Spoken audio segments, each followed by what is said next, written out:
Documents show Ontario's tourism minister spent more than $16,000 in taxpayer funds on hotel rooms in Toronto. This despite the fact that Stan Cho lives just a short distance from Queen's Park. Cho is now promising to pay that money back, but that isn't stopping criticism from pouring in. Queen's Park Bureau Chief Colin D'Mello has more on this for us tonight. Colin. Well, this is certainly a summer spending scandal here at Queen's Park. Tourism Minister Stan Cho is now promising to repay tens of thousands of dollars to Ontario taxpayers. Over the past 3 years, the minister has been charging taxpayers to stay in downtown Toronto hotel rooms, that despite the fact that he lives just 5.9 kilometres away from this building. As a senior cabinet minister in the Ford government, Stan Cho has perks, including a government-funded vehicle along with a driver. But over the past 3 years, the Toronto area MPP has been opting to stay in hotels in downtown Toronto, leaving taxpayers picking up the tab. I mean, they're treating the taxpayer dollars like it's their own personal piggy bank and living the sweet life.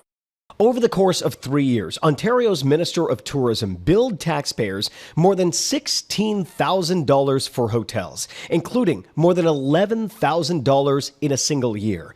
But property records show Cho actually lives less than 6 kilometres away from Queen's Park, a 20-minute drive or a 7-stop commute on the subway. You've got a cabinet minister with access to a driver who lives literally 20 minutes away from Queen's Park, expensing $16,000 of hotel rooms on the taxpayer dime when people can't afford to pay for the kids' summer camp. People can't afford groceries, can't afford rent. If an MPP lives fewer than 50 kilometres away from Queen's Park, they aren't given any housing benefits. But they can still book hotel rooms under special circumstances like being impacted by a snowstorm.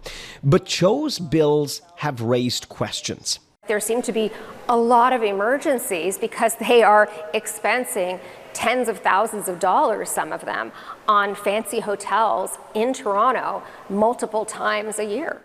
After Global News asked the minister about his expenses, Cho said he was willing to pay back any expenses that did not meet the spirit of the expense policy. One day later, the minister backtracked, now pledging to pay back the entire $16,000 to taxpayers. The spending dramatically increased in 2025. In December, for example, Minister Cho charged more than $6,000 to Ontario taxpayers to stay in those downtown Toronto hotel rooms. The Premier's office has not commented on Minister Cho's expenses or whether it found them to be justifiable. At Queen's Park, I'm Colin D'Mello.